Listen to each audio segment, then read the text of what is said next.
first and foremost, can you tell us a bit about your journey becoming a casting director in New Mexico and what sparked your passion to want to do this? Funnily enough, I, graduated from UNM with a BAFA in fine arts, and my major, I guess, was in small metals. So I had zero sort of aspirations to work in film, but I was born and raised in New Mexico. I was born and raised in Taos. So working in film was, I don't even really know how, it's so far fetched, right? Like that's, I might as well be an astronaut and go to Mars, like working with, Like it's not it's attainable. not attainable at all. So, and then oddly, growing up in Taos, one of my good high school friends, her dad started the Taos Talking Pictures Film Festival.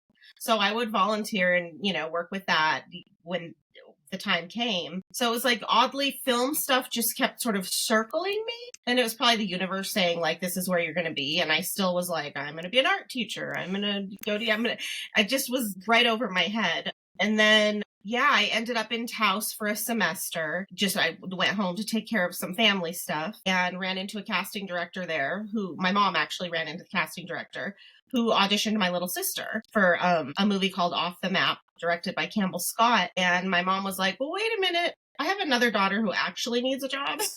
Not my 5-year-old daughter. So she was like, great, show up tomorrow and read with me for callbacks. And I did. And again, was like, cool, this is fun. I'm probably not going to do this. In the meantime, I had ended up nannying for Tony Shalhoub and Brooke Adams. And so it was like the first time I read a script or read sides was on the beach in Martha's Vineyard. And again, no, like this is just a summer job. This has nothing to do with the trajectory of my life. And so anyway, as that casting director came back to New Mexico more and more as our industry grew, I kept working with her more and more. And suddenly it was like, here I am 24 years later. And it's like, this was what the universe was telling me. Here I am working in casting, running my own office. It's awesome. No, that's amazing. And actually, there's so many stories where people have kind of just like stumbled upon the industry. Right? And then they're like, you know what? This is what I was meant to do with my life. Like, This is my passion. who would have known? Yeah, I always tell people it's a perfect example of life is what happens when you're making other plans, right? I'm like,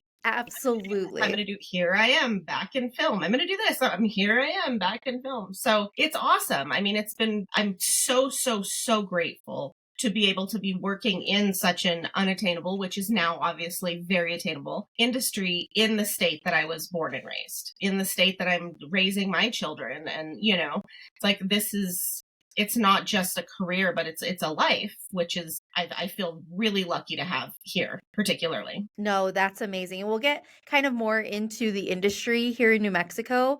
But what do you feel are some of the unique challenges and rewards of casting here in New Mexico? Well, I think the challenge is that we have a much smaller pool than our larger markets that we're up against. But the benefit is that because our industry, our pool is so small, because of our, the enhanced opportunities, the smaller pool of actors has really had an opportunity to get set experience and get training. And because of that, our talent pool has grown tremendously. So the opportunities being afforded to our local talent has grown, which is awesome. So it's like, whereas 15 years ago, we were auditioning one-liners or one-word roles. It's like now we're auditioning for guest star and recurring and series regulars, and that's becoming a norm. So that's really cool. No, it's amazing seeing how the industry's just grown here in the state and allowing our talent to thrive.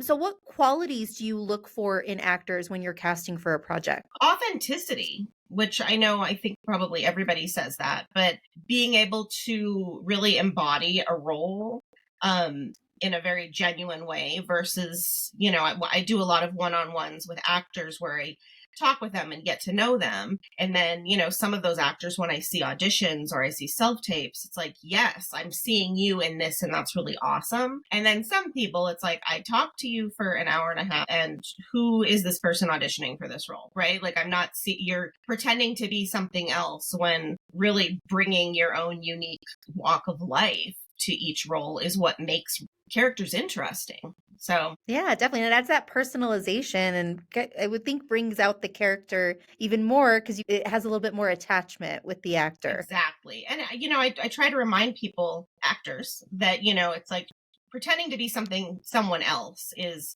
obviously the fun of acting, right? Of playing. But the challenge is really trusting that you are a unique flower, right? That like your walk of life, your experiences, your traumas, your hobbies, your interests, all of that adds to the character choices that you can bring to a role. Absolutely. So what advice would you give aspiring actors, here locally that are trying to break into the industry? But study. You need to study and you need to network. I've spoken with people, which is funny, who are like, well, I just haven't met anyone who works in the industry. It's really hard to network. And I'm like, it is not hard to network. Like, go to Trader Joe's and be like, anyone New Mexico film? And they'll be like, me. So it's not throw a rock and you'll hit 15 people who are somehow involved in our industry. So network, get out, talk with people, work on short films and indies and webisodes and get your feet wet. Because a lot of times people sort of have the dream of wanting to be an actor and they get on a set and they go, oh, well, this is really cool. Or I want to be a makeup artist. That's a really interesting. So it's like, get your feet wet, decide what part of this industry you feel most at home in. And I think what's great about New Mexico too is that we're a great hub and a premier destination for films, but we're also still like small enough where everybody knows each other and we're all close knit and it's easy to jump from those other positions if that's something that you want to do.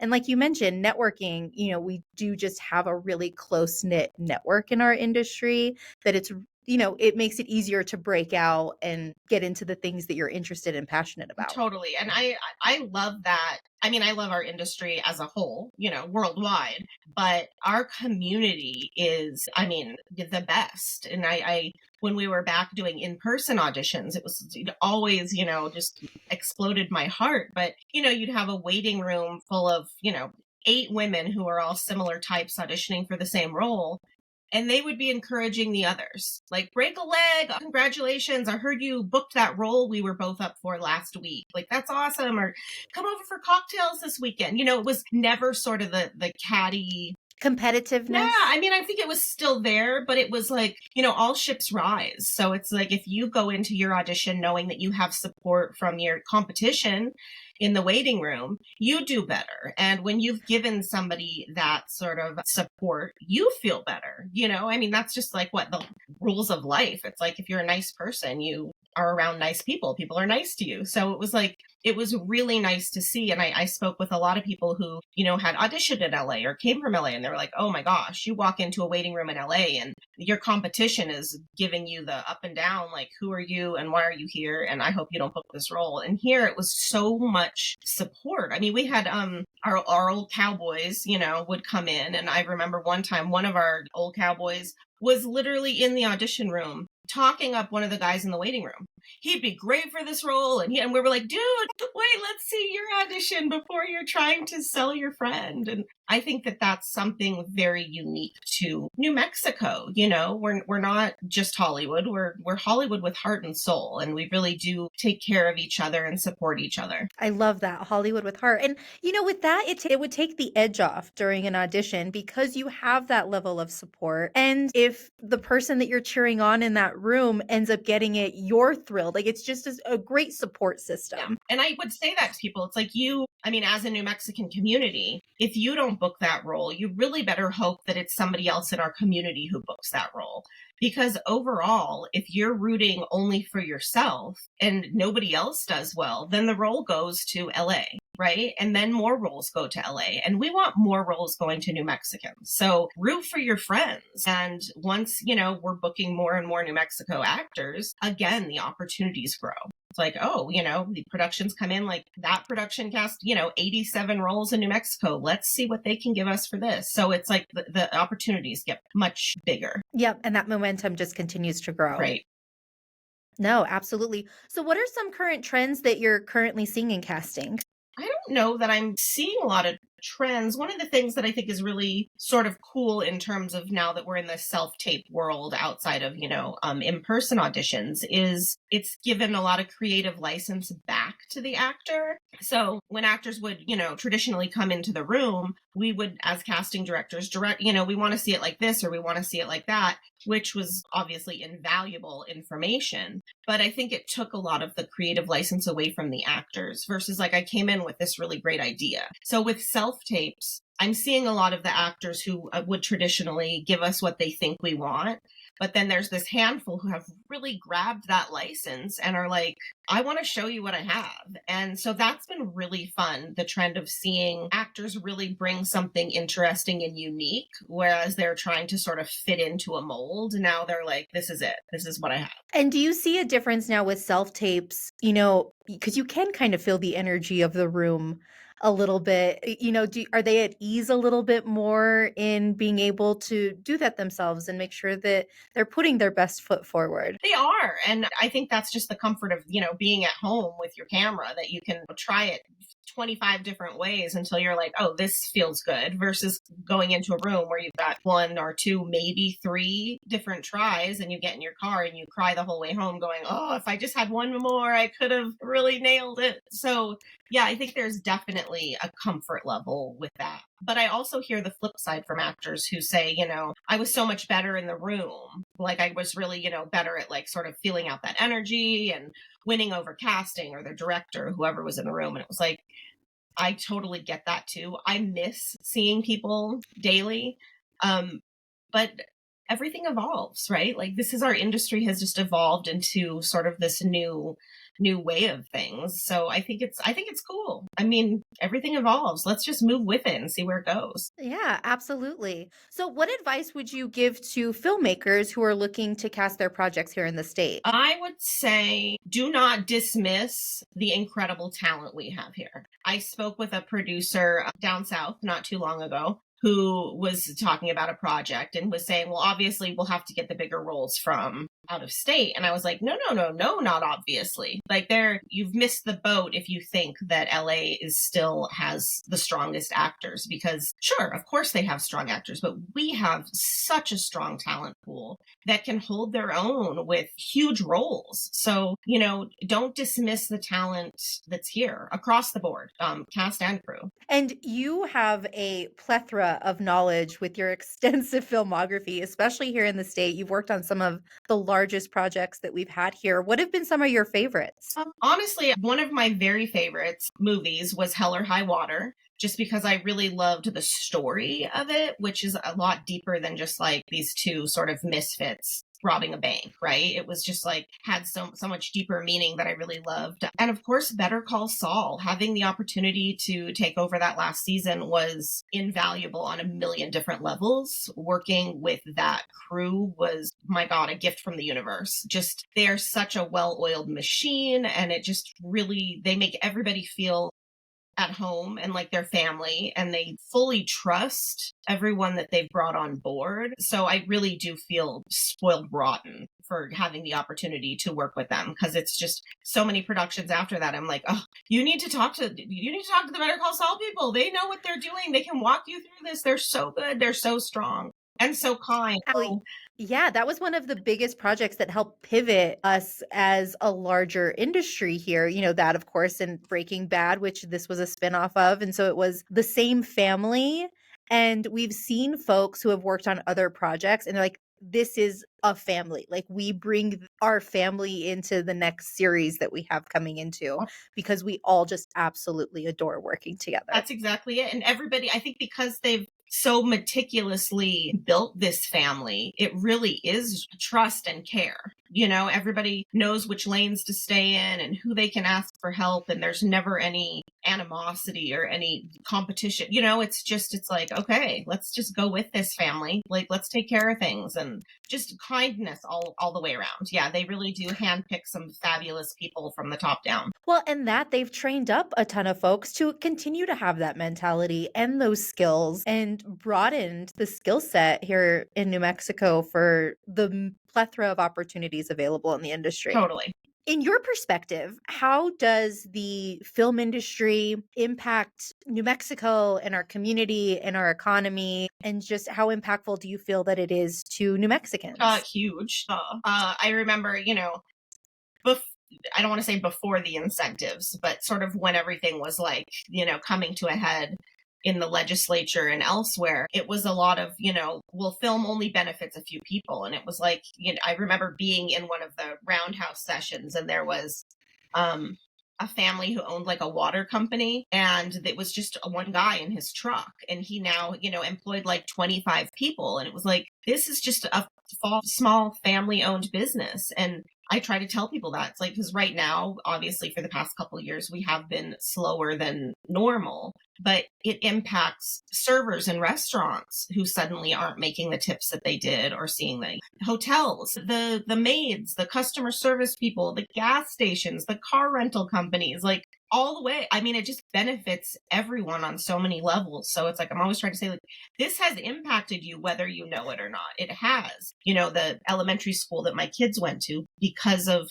where we were working, I was able to make a lot of donations to the school. I was able to be the person who, one year right after the school supplies went on sale, I found notebooks that were like 2 cents each, and I just bought Target out of all of their notebooks and like filled up the trunk of my car and drove them to the school. And those are opportunities that you don't have if you don't have that sort of influx of income from this industry. So sure, I mean, I could have had that, working as a banker maybe, but I wasn't a banker. I'm not a banker, so these opportunities really, man, they really do. The ripple effect is huge. You are nominated for an Artios Award this year. So congratulations on your nomination for Flaming Hot. We were so thrilled. Oh, another thing too with New Mexico, we do, because we are so diverse and our cultural aspect of things, we are the place to have Latinx stories really told here. And so, it was really exciting to have that production. Can you tell us more about the casting process for that film? It was tough.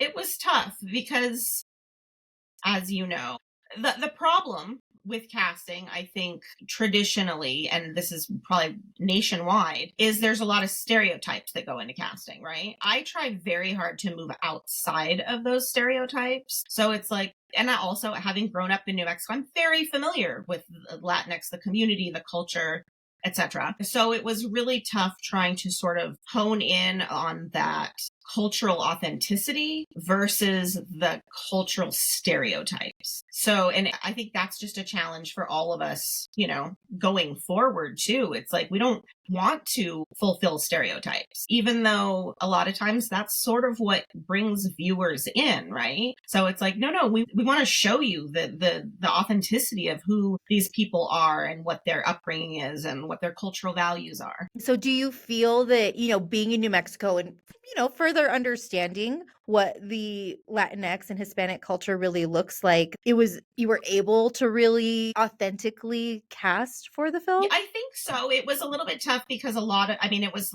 Southern California for Flamin' Hot is, and so it is different than the Norteño vibe of New Mexico. So we really had to sort of hone in on more on that, the Southern California vibe, and bringing that in. And because it is such a gray area, because people who know Southern California and know northern New Mexico, they can spot the difference, very obvious, like that's not Southern California.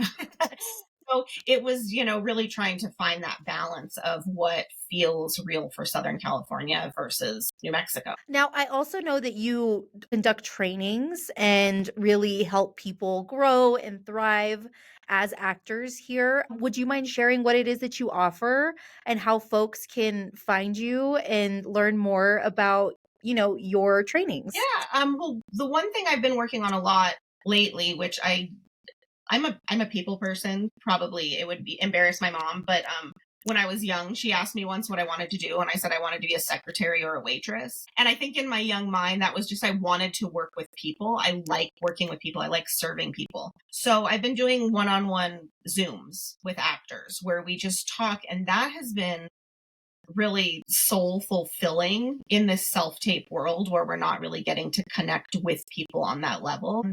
And it's been really fun because in the olden days of meeting people in the audition room, it's 3 minutes, 5 minutes with an actor. So the pressure's really high for the actor. They're trying really hard to be as impressive as possible. And, it's a little suck up ish. Don't mean that in a negative way. It's just you're trying really hard to get people to like you. But with my one on ones, we get to just be real for an hour. I'm like, you're Zooming with me in a bedroom. Like, my cat's coming in and out of the window, like, let's have some tea. You don't need to put your makeup on. Like, let's just talk about what you want with your career, how your profile looks, what your next steps would be, how to network, what sort of steps actors need to take to move into things. Another thing that I do is I do self-tape feedback.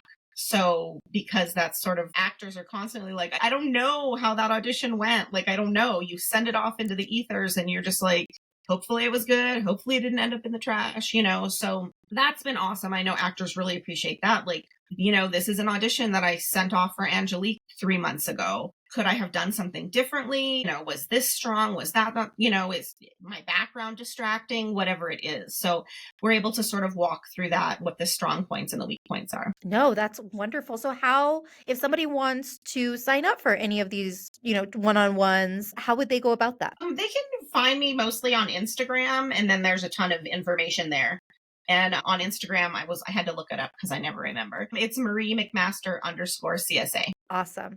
Well, is there anything else that you would like to share? Again, we're so excited for your nomination for the Artios Awards, and we're crossing our fingers that you and Joanna get it. I don't think so. I just really want to encourage our local people to continue to work, even when it's slow, and, study. And I know that financially, sometimes it's not feasible. So that doesn't mean you need to be paying for stuff. Just practice. Pull up some old sides that you got a year ago. Work on those. Stephen Burho always says, you're rehearsing, but are you practicing? And I thought that was brilliant. It's, are you ready? Do you know how to set your camera up and put your backdrop up? Do you have somebody who can come be a reader last minute if you have an audition that's due in a couple hours? Or, really be ready for really when things pick up. Because when it gets slow, everybody sort of gets in this like, well, it's slow, there's nothing to do. But then we get busy and everyone's like, shoot, I'm rusty. I'm out of practice. I wasn't, auditioning. And it's like, no, but you could have been practicing. You still can practice. You can go to panels. You can follow people on their social media, casting people, see what trends they're looking for and all that. Really just work with other people. Just find a friend who has, sides they want to work on. Read with them. Like, just get out there and continue to work on the craft. Even when things are slow on the larger scale of things, there's also, the independent things. And again, networking. And there are folks who are local here that are doing short films and things like that to really, again, so you're not rusty, continue to work and hone in on your craft. So that way, when the floodgates open, as we've experienced multiple times in this industry here, you're ready. Yeah. And I think it's important for people to know too that, because I think sometimes there's like a thought process that, well, I don't want to work on the smaller things, right? Like, I'm waiting for something big. But again, the benefit of our tiny community is the people who are shooting indies and webisodes and shorts. These people have been the camera people on Breaking Bad or on Terminator, or, you're working with people who have experience and do work on these large studio projects. So it's not the blind leading the blind necessarily. And I know there are groups out there that are the blind leading the blind, but for the majority of things, you're working with really great professionals. So take those opportunities. And again, that, goes to networking as well. It's like, work with these people on these smaller projects that will open doors. Great words of wisdom there, Marie. Well, thank you so much. If there's nothing else to add, we are so grateful for your time and your insight. And we are so appreciative of everything that you do. We take your feedback and your perspective and everything to heart, and, just continuing to collaborate and work together in growing the industry and making it the best it can possibly be. Thank you guys. I desperately love my family of film people here. So I always say my actors. They're all mine. They're all mine, all to do well. So yeah. And I'm always, just as an aside, always happy to answer questions for actors or filmmakers. If they shoot me an email, which is on my Instagram, I'm happy to answer questions. I feel like if I have a tool that is useful to someone else, there's no reason not to share it. If we're all going to benefit from all of us having more information or insight, like, why not?